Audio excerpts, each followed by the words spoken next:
ભોજલધામ એટલે આ એ ભૂમિ છે જ્યાં સ્વયં દ્વારકાધીશ પ્રગટ થઈ સંત શ્રી ભોજલરામ બાપાને ભુજાઓ પર શંખ, ચક્ર, ગદા અને પદમની છાપો આપી હતી।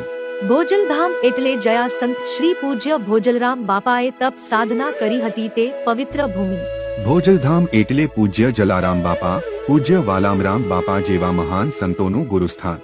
ભોજલધામ એટલે સંત શ્રી પૂજ્ય જલારામ બાપાએ તેમના જીવનનો ઘણો સમય સાધના અને ગુરુ સેવામાં વિતાવ્યો હતો તે અતિ પવિત્ર ભૂમિ। ભોજલધામ એટલે જે ભૂમિ પર સંત શ્રી પૂજ્ય ભોજલરામ બાપા અને પૂજ્ય જલારામ બાપા અને પૂજ્ય વાલમરામ બાપા એ જાત મહેનતથી ફતેપુર ગામમાં પ્રથમ આશ્રમનો ઓરડો ચણેલ તે અતિ પવિત્ર ભૂમિ।